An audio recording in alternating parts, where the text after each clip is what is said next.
Значит, за последние 3 года мы приняли очень широкое исследование эффективности применения интерфейса мозг-компьютер для реабилитации постинсультных больных. Но хотя у нас есть и небольшое количество пациентов посттравматических. That are post-traumatic, not post-stroke patients. This study of ours involved 5 different medical institutions in Moscow.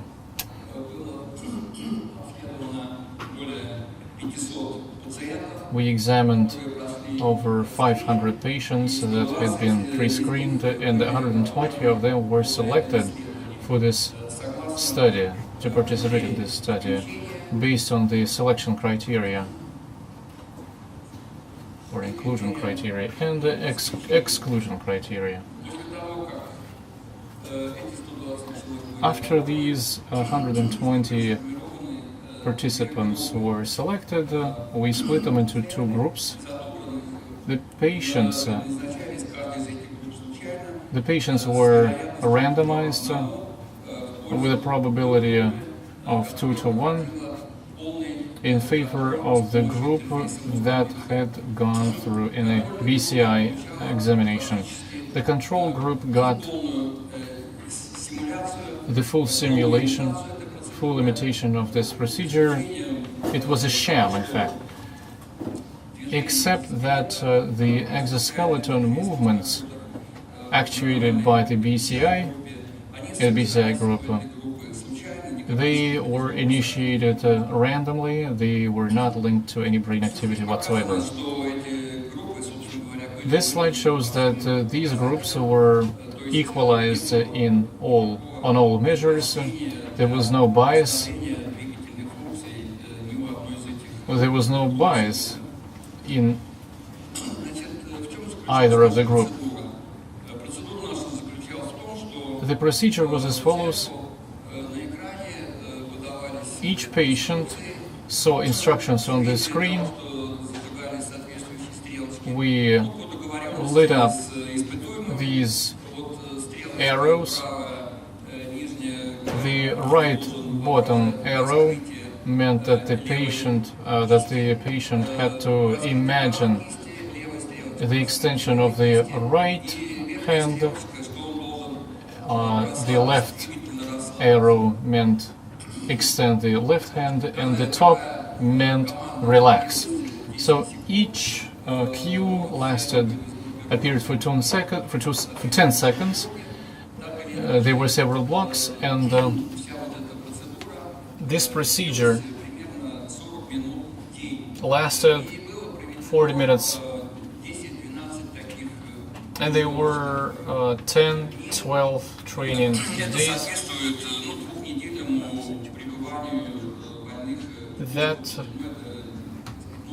That is about the same as a 2-week stay in hospital. There is a central circle, which is to help our participants fixate their gaze, and it also serves as a visual biofeedback channel. If the classifier was confident in classifying that, based on the cortical activity, that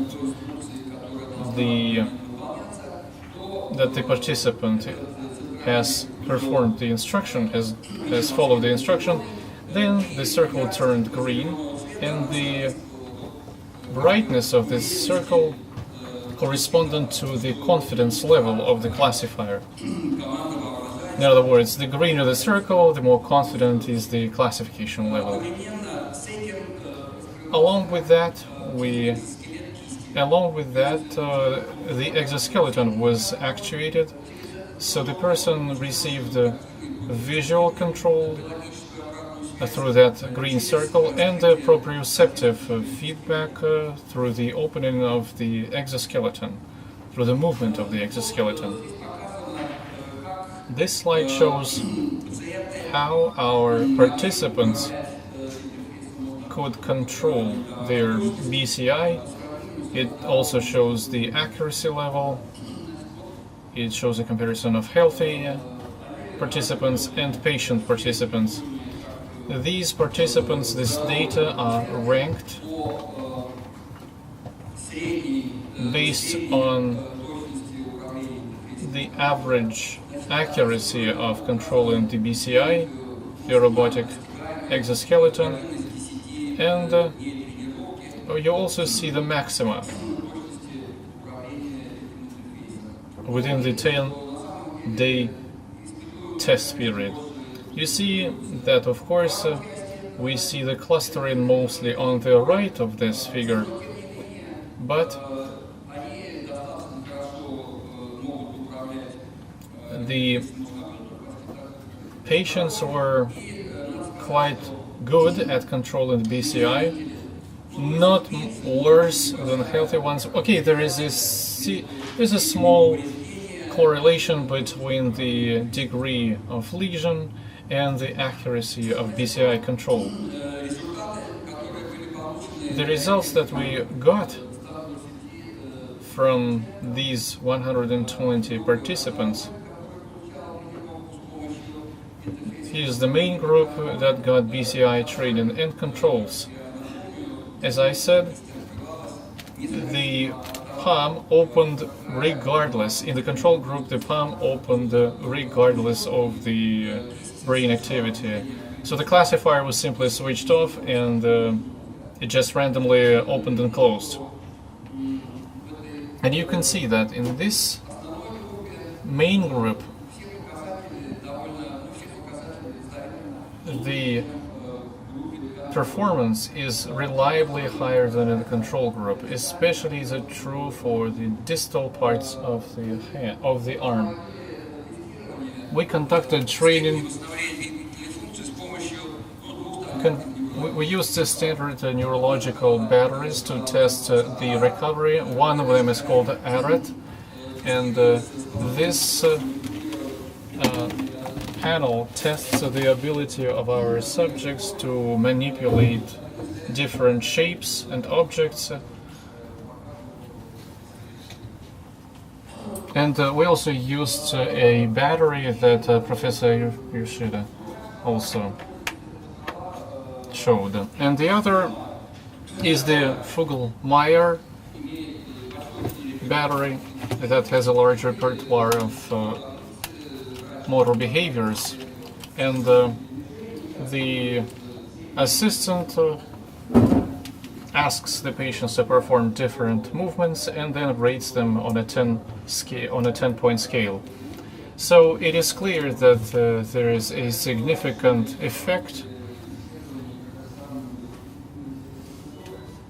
In the past, we compared the efficiency of this procedure with the standard therapy, but even in that case, the efficiency of that procedure was much higher by all indicators. In this control procedure, you also get quite a lot of training by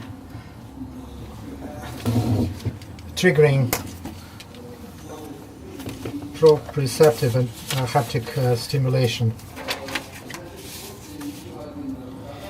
Here's another indicator. Here we show what we call minimum clinical improvement, clinically important difference. For ARET, for chronic stroke, that's 6 points, and 5 for Fugl-Meyer. And we can see that the group that got trained with BCI has much higher indicators, and the number of patients who got this minimal clinically important difference.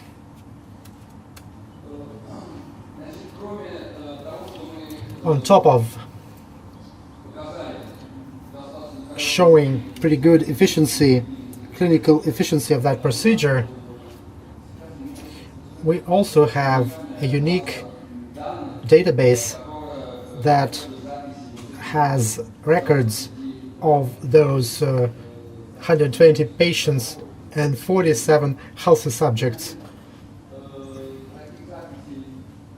Altogether, there are more than 3,000 such recordings for the patients, because each recording is a record of one experimental session, and there were 2 or 3 such sessions per day, and the procedure lasted from 10 to 12 days. Altogether, we got more than 33,000 such records. Oh, I'm sorry, more than 3,000 such records. And also we have quite a few fMRI data. We also recorded fMRI for about half of them before and after that 10-day procedure. We had deforming relaxation imagery of the left hand opening, imagery of the right hand opening. And now we need to deal with that huge database that we have and try to find some logic there. And such logic is hard to find, or patterns are hard to find, because there's a lot of variability in what the patients have shown.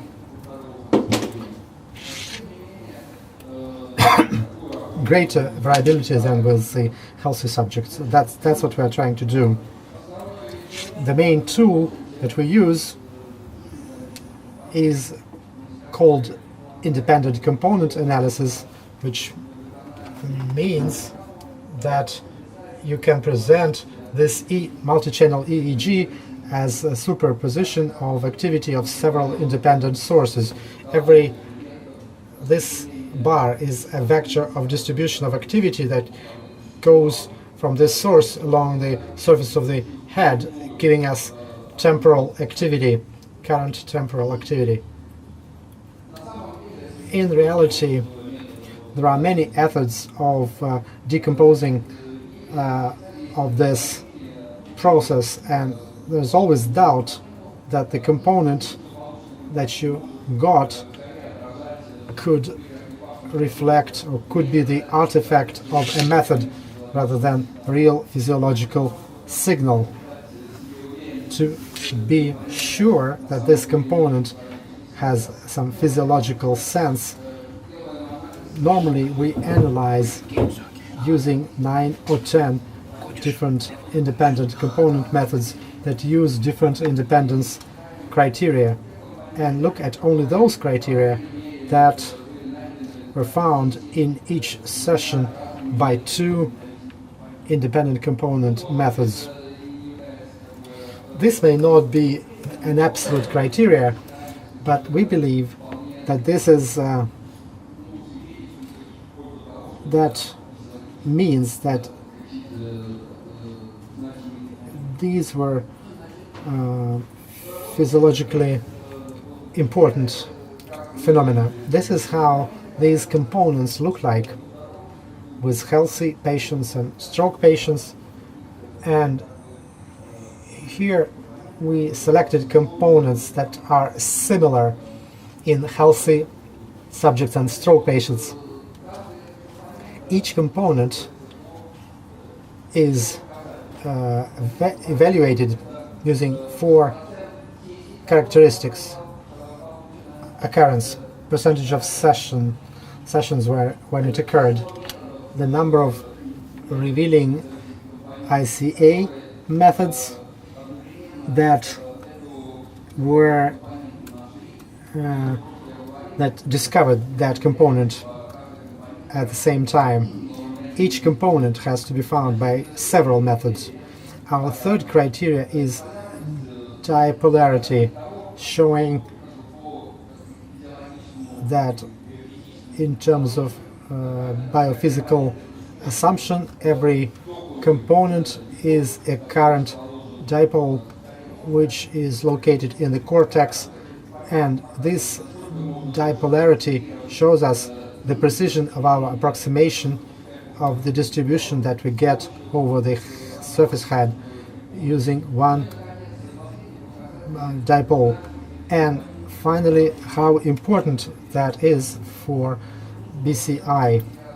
Relevance here is as follows. Those components for every session could be chosen or grouped, and with the preset number of components we could look for that optimal combination that would give us better precision or accuracy of this interface. It just shows us data for one session with 5 subjects. We have such correlations for all sessions and subjects, and we can see how there's this optimal selection that gives us maximum precision with BCI. This analysis is done offline. This interface cannot be used online because you have to take a lot of time recomputing those options. If this component was one of optimal ones, for example, in this case 6 or 12,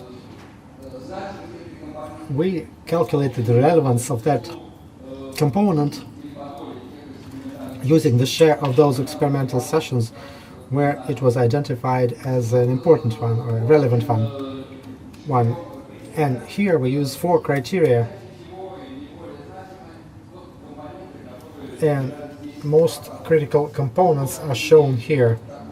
They have this topography and distribution of potentials over the surface of the head, and here we show how the spectral density changes at rest, or when they try to imagine their right hand or left hand. But for the left hemisphere focus component, they control the right hand. When they imagine the movement of the right hand, they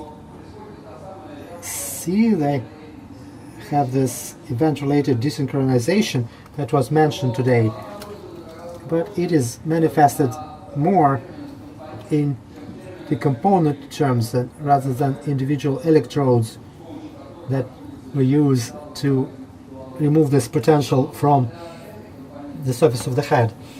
For this component, which is located in the right hemisphere, we get a symmetrical reaction.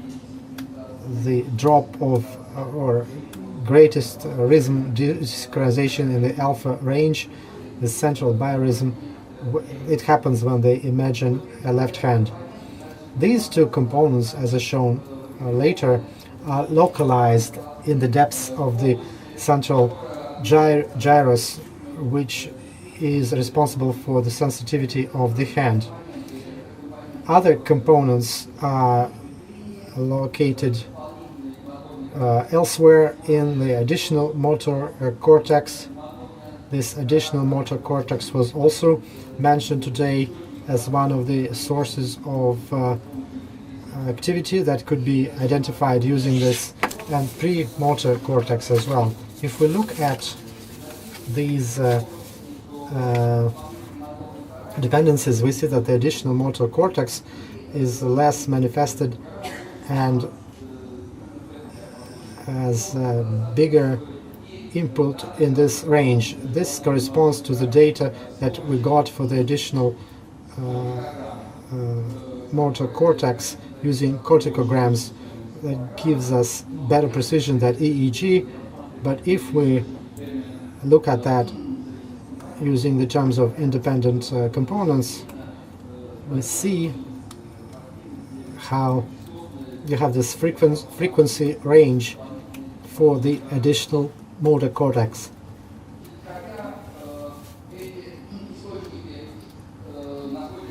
Even though these sources are found with healthy and post-stroke patients with subcortex localization of the center, their activity between healthy patients and healthy subjects and patients change. Here, the frequency of occurrence is important of this S1R component. S1 is the primary somatosensory area, right and left. And you can see that with patients, the occurrence of those components is less frequent than with healthy subjects. Another peculiarity is that these components react less in terms of desynchronization than the healthy ones. And the third one, at rest, when the rhythm is manifested better in the alpha range, the frequency goes down compared with the healthy subjects. It is obvious for all components where this reaction is clearly shown. Without going into any more details, let me say this. After these components were acquired using the independent component method, they are localized. To localize them, we always use individual model of a head that we get using fMRI. Then we segment it and we present it in this 3D form, and then usually up to 1.5 million nodes that we expect the dipole position. We put it into the head, and every time we measure precisely the positions of electrodes. We have special devices for that, and the position of electrodes are measured in the same coordinate system which we use for MRI. And eventually, as the result of that, we find either the best localization of one current dipole describing this map with the least amount of residual dispersion of this mapping of distribution over the surface of the head, or we use a well-known method of S-Loretta method. It gives us distributed description of the activity of each one of those sources, but we compare the maximum of density of, with S-Loretta with our one dipole, and this match cannot be more than 2 or 3 millimeters. After this localization is found, this individual head, using Tolerac transformation, is transformed into a standard head that was provided by Montreal Neurology Institute, so that we could compare localizations of different patients and so on. These are the results of this localization. I'm just trying to show here that these sources are found in those areas that I mentioned. Here is the source in the right somatosensory cortex in the depths of the central groove or sulcus, and here we show variability of the position of this source with different subjects. You see that this localization is quite precise for the right and left source, and elsewhere it's more vague. Areas 44 and 45, and it's also quite compact for SMA. And here is what we need to look at: individual head geometry. If you consider the sources here, this was copied from here and here, if in the right hemisphere. If we use this standard head of Montreal Atlas, it's much closer to the frontal part and higher up there. This illustrates that we need to use individual head model, something that we do all the time. And let me show you how the analysis looks like using an example of one of our subjects. She had a significant lesion or cortex, subcortex, which was in front of the central sulcus, and it was occupying this area here, even going sideways and forward. But she could control BCI, 80% control at maximum. She had some cognitive functions fairly well preserved by Montreal Cognitive Function Scale, and she had, through training, a good Fugl-Meyer result from 75 to 85 scores, which means that her minimum clinical improvement was observed. And this is how your fMRI changed. That's for the intact and the non-affected and affected hands. Here we see activity is not as significant, and when she had to imagine the affected hand, you see much higher activity after training. The activity when they imagine the good hand improves, and of the effect of it goes down with the affected hand. You balance or equalize the two, and usually it's a good indicator of the difference, of the improvement. Let me just show you one more thing about localization of sources with that patient. It turned out that on top of those fairly standard sources that we observe quite often,